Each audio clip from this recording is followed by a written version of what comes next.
Hari ini kita udah bersama siapa? Kita sudah kehadiran ini courtesy call nih, Ya. karena ada kunjungan bilateral dari Kabinet Negara Indonesia ya, yang kita awasi. Ada Menkominfo, Menteri Komunikasi dan Informatika Republik Indonesia. Selamat datang di Negara Bayangan, Pak Menteri. Selamat datang, selamat datang. Ya. Anda jangan merasa ini kabinet rapat kabinet beneran, Pak. Iya. Santai aja. Ini kayak gini, Presidennya virtual juga ya. kalau di sini, kalau di negara Anda diproyeksikan kabinet atau calon presidennya ada yang gemoy, kalau kita udah gemoy duluan nih sebelum. Kayaknya itu dari Senin ya itu. Gimana? Kelewer-kelewernya udah oke deh. Iya. Senin. Betul Pak. Tapi gimana nih Pak? Ini jelang pemilu di negara Anda ini situasi perpolitikan ruang digital ini gimana Pak? Ya, kita usahakan untuk lebih baik, lebih teduh, lebih tenang. Bahwa ada perbedaan biasa lah. Namanya mau pemilu masuk sama, gitu. Yang pasti pemilu ini harus kita warnai sebagai pemilu yang menyatukan bangsa, semangatnya KPU, dan buat kita ya pemilu ini lebih damai 2024. Lebih damai. Nah, salah satu momentum ini Pak Presiden ya, izin Pak Presiden. Ini baru di tengah nuansa kampanye ini ternyata di negara Indonesia ini udah memutuskan undang-undang baru. Ya. Undang-undang ITE direvisi. Nah, ini menarik nih. Kalau kata Pak Menkominfo ini, Ya, saya lihat Pak Menkominfo tadi ngasih ke Ketua DPR. iya, Menkominfo judulnya gini di beritanya. Menkominfo klaim revisi undang-undang ITE buat stop barbarian di ruang digital. Nah, ini gimana nih Pak Menteri nih? Maksudnya? Ya jadi lebih jelas kalau undang-undang ITE yang sebelumnya kan ini yang direvisi 14 pasal tambahan dan 5 pasal baru sehingga ada 19 pasal. Ini supaya nggak ada pasal karet, nggak multitafsir, jadi lebih tegas gitu loh. Perlindungan yang penting kan perlindungan buat anak yang penting. Ya. Karena perlindungan anak di ruang digital ini penting, bullying dan sebagainya, supaya kita bisa tata tertib. Tanggung jawab negara itu kan melindungi warga negara. Tanggung jawab negara itu melindungi warganya, masyarakatnya. Nah di ruang fisik sudah, di ruang digital kan juga dong. Pada ruang fisik kan negara bertanggung jawab terhadap tumpah darah Indonesia. Nah sekarang di ruang digital ini, kan kita negara harus melindungi juga seluruh warganya. Di ruang digital? Di ruang digital. Begitu. Sampai nggak kira-kira Pak? Apa masih di Ya, zaman? memang agak loading kalau agak lama di negeri bayangan. Ya, kita bisa dilaporkan juga, masih bisa lapor-lapor nggak itu Pak biasanya? Loh, itu kan kita kan mengharapkan gini, satu hal yang belum kita lalui nanti adalah ini sesuai diskusi kita dengan Eropa dan juga UNESCO tentang Social Media Council, Dewan Sosial Media gitu. Nah, ini di beberapa negara sudah mulai dipikirkan tentang bagaimana Dewan Sosial Media ini bisa menjadi sarana bagi masyarakat untuk mendiskusikan banyak hal yang terkait dengan ruang digital. Ya. Tapi kenapa momentumnya dipilihnya jelang pemilu ini? Oh, enggak, ini kan proses aja. Ini orang banyak yang mencurigai nih, wah ini Enggak, jangan itu kan membatasi pendapat. Ya kan kalau di negara kami bebas, nggak ada undang-undang ITE. Ya kembali ke langsung bredel, kita pakai subversi ya. Gini, undang-undang ITE ini kan siup, kesepakatan semua fraksi di DPR, usulan pemerintah dan DPR diskusi semua sama. Kan bukan satu pihak, semua pihak, termasuk stakeholder partai politik. Jadi sebenarnya yang ada di parlemen. Anda maunya 2 putaran apa 1 putaran? Nah, itu lain lagi. Anda ini Pak Presiden sabar dulu, Pak Presiden suka nggak sabar. Ini kelamaan nih, ujungnya ke situ, Iya, Pak Menteri. Pak Presiden Ujungnya suka ke situ, sabar. dia putar kanan, putar kiri, putar Iya, kanan. itu kan kami ini Wapres ini kan menjaga tetap ada di rule of the game-nya kan. Iya, Ya, seperti wamen Anda kan menjaga Anda tetap di rule of the game ini kan. Ya, tapi ada kritik juga nih Pak Menteri. Kita boleh tampilkan nggak dari masyarakat sipil? Ya. Masyarakat sipil kan kemarin mintanya undang-undang ITE ini harus direvisi cepat. Akhirnya tiba-tiba kita kaget Pak Menteri tengah malam ya kan, malam-malam hari bicara di parlemen. Nah, ini ada kritik juga nih dari Kontras. Dalam beberapa hal ini menurut Dimas Bagus Arya, dalam beberapa hal undang-undang ITE ini jadi kayak satu produk undang-undang yang mengancam dan menindas ya, kerap kali digunakan dalam kepentingan-kepentingan politik dan kekuasaan. Jelas akan makin banyak yang dikriminalisasi. Kalau kita lihat sebenarnya dari segi penggunaan atau implementasi undang-undang ini pasti akan berimplikasi terhadap jalannya proses pra pemilu, terutama dalam konteks kampanye politik. Nah, ada lagi? Dimas? Ini beberapa pasal ya kemudian banyak disoroti nih Pak Menteri. Ini pasal 27A misalnya nih. Ini menurut Kontras ya kita lihat ya. Setiap orang dengan sengaja menyerang kehormatan atau nama baik orang lain dengan cara menuduhkan suatu hal dengan maksud supaya hal tersebut diketahui umum dalam bentuk informasi elektronik atau dokumen elektronik yang dilakukan melalui sistem elektronik. Next. Ini pasal 27A. Ada juga pasal 28B. Ini juga orang dengan sengaja dan tanpa hak mendistribusikan atau mentransmisikan informasi elektronik dengan maksud untuk menguntungkan diri sendiri atau orang lain secara melawan hukum. Next. Nah, ini 28B. Intinya, menurut Kontras, ini makin banyak justru malah membuka potensi kriminalisasi buat orang-orang yang ingin bersuara nih. Dan dipakai momentumnya jelang Pemilu. Gimana, Pak Ini Menteri? kan tadi sudah dibilang ini kesepakatan semua stakeholder politik, termasuk partai. Kan semua partai setuju. Tapi kan ini civil society ini, Nah, civil society soal lain, ya kan? Tetapi waktu perumusan ini kan semua dilibatin, gitu loh. Dan ingat pidato presiden yang saya wakili ketika sidang paripurna itu bahwa kami negara tetap semua ini dalam kerangka negara demokratis, gitu loh. Undang-undang ITE ini tetap harus dalam konteksnya bahwa ini negara demokrasi. Jadi nggak usah khawatir begini-begini. Oh, nggak ada siapa yang mau mengintimidasi. Biasanya Biasanya pemilu harus biasa aja udah. Orang ke TPS nggak perlu ditakutin, tidak perlu dimobilisasi gitu.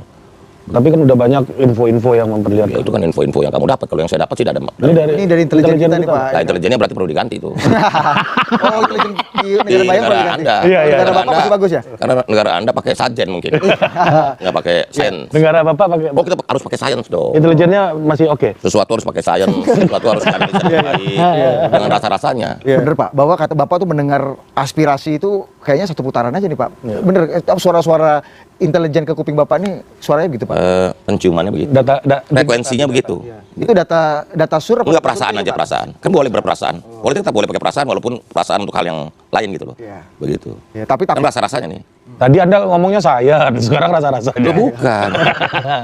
Ya kalau kita bilang ada datanya secara saintifik kan nggak enak juga. Iya. Oh gitu. Oh ada datanya. Oh ada dong. Jadi nggak bisa rasa-rasanan juga ya. Jadi sains dan perasaan dikombinasikan menjadi suatu kesimpulan politik. Pak Presiden, ini kayaknya kita kan, ini Menkominfo kita mana sih ya? Ya. Kayaknya kita harusnya ada Menkominfo Indonesia nih, harusnya Kortosikol ini kita didampingi Menkominfo negara bayangan nih ya. Ya. Kayaknya lebih sering madol ini ya Menkominfo kita. Kita panggil dulu. Iya. Pak, Bu Menkominfo. Bu Menkominfo mana ya? Bu Menkominfo? Iya.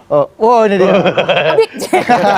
Ya. Menkominfo kita Hello Menkominfo Mr. kita, Pak. Minister. Kalau Ya. kalau dari negara sebelah kan harus pakai bahasa Inggris. Hello Mr. Minister. Welcome to our country. Excellency. Oh iya betul. Pak Presiden. Pak Presiden masih pakai merah aja. Menkominfo. Pokoknya udah pindah. Menkominfo, saya wakil presiden. Iya. Wakil presiden Satu-satu. iya, negeri bayangan ini wakil presidennya memang lebih banyak bicara karena takut dibilang ban serep. Betul. Dan di sini Menkominfonya yang anak presiden. Iya. Yang punya pengalaman Silakan. tinggal di istana salah satunya Menkominfo Pak. Presiden dan Pak Presiden nggak punya. Kurang ajar kamu. Karena saya gagal Pak jadi cawapres di sini Pak. Silakan. Di sini Kortosikol kan? Ya. Menkominfo kan? Menkominfo. Langsung masuk. Ini Menkominfo. urutan dari yang paling gemuk. Iya. Silakan. Menkominfo kita gimana nih? Apa concern dari negara bayangan yang Saya paling kira-kira? seneng nih kalau gini nih wapresnya ini giat dan aktif. Karena presidennya Luar tinggal terima biasa. laporan aja kan. Emang kalau gemoy ini kan agak susah. Jadi kalau lagi dipermasalahkan ya emang jelas ya karena wapresnya aktif. Kalau yang kalau wapresnya nggak ngapa-ngapain terus dipermasalahkan kan aneh. Iya. Jadi udah bagus ya wapres aktif itu ya. Yang benar yang mana? Yang ngapa-ngapain atau yang aktif? Yang aktif dan dia apa-apakan. Oh enggak ya? Iya. Waktu zaman Bapak Anda jadi presiden wapresnya aktif nggak waktu itu? Aktif. Aktif kemana-mana. Oke, laporan dulu Menkominfo. Gimana? Apa yang Ya. menarik untuk kita konfirmasikan dengan Menkominfo negara Indonesia nih? Negara tetangga ini. Kita udah punya ini undang-undang baru sekarang. Gitu. Apa namanya? Perbaikan dari yang kemarin, Pak. Oke. Dan saya kesini laporannya. Nggak apa-apa, ke situ aja. Iya, Itu aja. Wapres ini. Itu cuma wapres. Saya menganggap dia. Dia komando ke atas dia. Pak, Apakah nanti ke depan ini wapres yang lebih berkuasa daripada presiden? Ya. Belum tentu Belum juga. tentu. kita sudah ini untuk BTS Pak. BTS pertama saya laporan itu dulu ya Pak ya BTS ternyata saya salah Pak. Saya kemarin masang BTS selain duitnya Bapak miss Pak. Yang ke saya nggak ada, intinya ke sebelum saya dibawa semua Pak. Saya tahu saya mesti pakai nalangin pakai apa. Dan Iya, yang iya, kedua iya. waktu saya ini BTS karena katanya kita butuh banget. Saya udah pasang banyak banget ternyata salah. Yang dibutuhkan BTS yang Army. Iya, karena itu tuntutan dari para Army. Itu BTS yang dibawa ke Menhan itu, Army. Iya. Aduh. Saya juga dapat kabar dari Pak Menteri, mungkin Menkominfo juga bisa punya perspektif nih. Katanya Orde Baru nih bangkit lagi. Ini maksudnya apa nih? Menkominfo ada ini nggak? Nggak tahu Laporan Pak, saya soal nggak pernah dengar. Pak. Nggak ya? Saya dengarnya Orde paling baru Pak. Oh gitu. Anda nggak jadi masuk tim sukses, Mas. Kan saya suksesan Bapak. Iya, Bapak Betul, nggak lupa. boleh. Kita pecat dia, kita reshuffle bos kalau Dari ini. sini. Itu Pak Menteri, di negara Anda tuh banyak juga yang bicara bahwa ini katanya Orde Baru bangkit lagi. Ini wajah baru Orde Baru. Ini padahal kita baru tadi Pak Menteri bilang undang-undang 98 paling demokratis baru muncul. Revisi undang ITE katanya. Gimana Pak Menteri? Ini loh, esensi yang kita lakukan Orde Baru kan dua hal. Satu soal totalitarianisme yang dilakukan oleh militer, dan yang kedua KKN kan, gitu. Nah itu pekerjaan rumah kita. Tapi yang pasti kan di fungsi ABRI sudah enggak, tentara udah profesional. Terus mau neken apa, mengancam apa, mau mengintimidasi apa? Pembelajaran nggak ada, ketakutan, gitu loh. Ya, dan kita berdiskusi, partai boleh, partai beragam, gitu loh. Seperti itu. Jadi menurut hemat kami, ya kita sebagai salah satu bagian dari yang mendorong reformasi dan demokratisasi di Indonesia ini ya menilai ya tetap kita jaga dong itu, roh itu. Kebebasan berpendapat, ya. Ya, iya Pak, maka di kami juga nggak ada tuh Pak di negara kami pembedelan gitu. Nggak ada, kita juga nggak ada. Adanya doxing aja Pak. Ya, tapi kita kan spiritnya gini loh. Tadi yang saya bilang, kita ini negara demokrasi dan harus menciptakan masyarakat demokratis. Gitu. Oke. Nah, masyarakat demokratis kan harus civilized dong, harus berbudaya dong. Iya kan? Nah, inilah yang kita terus lakukan. Jadi yang kasus-kasus ini gimana Pak? Yang mana? Kalau kasus-kasus yang tadi itu kasus jurnalistik, ini harus saya apain Pak? Udah itu dilaporkan aja bahwa itu kan ada Oh. bullying, ada apa. Tapi yang pasti undang-undang ITE itu melindungi anak. Karena kan kita yang juga concern anak. Bagaimana bullying ke anak. Di daerah-daerah kan kebanyakan kita lihat kasus anak dibully, Ya. mentalnya rusak. Saya juga mau U17 menghimbau timnas kita jangan dibully di sosial media karena kekalahan teman-teman adik-adik kita U17 itu kan bisa merusak mental dia kalau dibully. Masih panjang kan. Ya udah kalah ya sudah kita mesti semangat gitu loh. Oke, itu jadi soal Orde Baru bangkit lagi itu ini pertarungan politik aja dong, Pak Menteri? Enggak lah, kalau ada order baru berarti ada order lama. Terus new order lagi, order baru lagi, atau baru order ya. Apa tadi? Ulang lagi. Jadi order baru, order lama, baru order sama apa tadi? Baru order ya. Iya, baru order. Baru order. Iya, PO betul. soalnya. PO. Iya. Terima kasih ya Pak Menteri Menkominfo atas kehadirannya. Bu Menkominfo ada yang ingin disampaikan kepada Pak Menteri? Gimana Bu Menkominfo? Ya belajar aja dari Menkominfo negara sebelah gitu. Soalnya kalau di sini nih, maaf Pak. Kurang asik ya Presiden sama Presiden ya? Presiden saya ini orangnya santun Pak, tapi ya gitu deh Pak. Santun tapi makannya banyak ya? Santun tapi yang di bawahnya gerilya kemana-mana. Gerilya kemana-mana. Saya pikir santun tapi makannya banyak. Iya. Kita di politik tuh sibuk di belakang, Bang. Oh. Enggak. Saran buat Presiden Wapres harus netral nggak sih Pak dalam pemilu nih? Apa? Saran keduanya harus netral nggak? Karena ada undang-undangnya ya. Tidak Oh, boleh gitu. fasilitas negara, tidak boleh pakai apa. Ada lah udah diatur secara jelas. kok. Harus netral kami berdua nih Pak ya. Iya dong. Oke. Gitu. Oke, Pak Menteri. Nggak usah Sukses, bagi-bagi semoga. lagi ya. Ya, Apa? Nggak usah bagi-bagi gratisan lagi Pak. nggak usah. Ya, Emang siapa yang bagi-bagi gratis? Ini Pak Presiden. Oh, ada ya? Heeh. Ya memang suka begitu. Dia kan baik, Mas sodako, fit, Oh, iya. sodako Ini dia kan banyak. begini, Dermawan, dermawan. Bukan kita semua yang menjadi haknya rakyat harus kita deliver dong. Iya. Oke Pak. Masalah dilarang gini loh, gini kan ngadapin El Nino apa segala macam rakyat susah. Jangan sampai susah rakyat. Masalah bagi apa kebutuhan pokok dilarang. Iya kan? Iya. Benar itu, Bang. Betul. Masa nggak bilang Pak bagi Enggak, apa? maksudnya- Bapak tahu aja Pak Bukan. bagi-bagi. Kan karena pemerintah memberikan paket-paket dari pengaman skema-skema untuk El Nino dan lain-lain. Dan itu biasa aja, nggak ada masalah. Iya. Enggak Pak, dia mah ini presiden saya Pak. Dia suka bagi-bagi penderitaan makanya. Oh, saya ya bilang. makanya bukan rezeki yang dibagi tapi perusahaan ya. Nah, Ya. itu. Makanya kita belajar dari negara Bapak, bagi-baginya kan Bagi-baginya, bagus kan? bagi-baginya Kebahagiaan ini kan. kebahagiaan. Kan yang penting Oke. rakyat coba kita kok zaman Covid semua kan disubsidi semua Oke. dibagikan supaya rakyat jangan susah.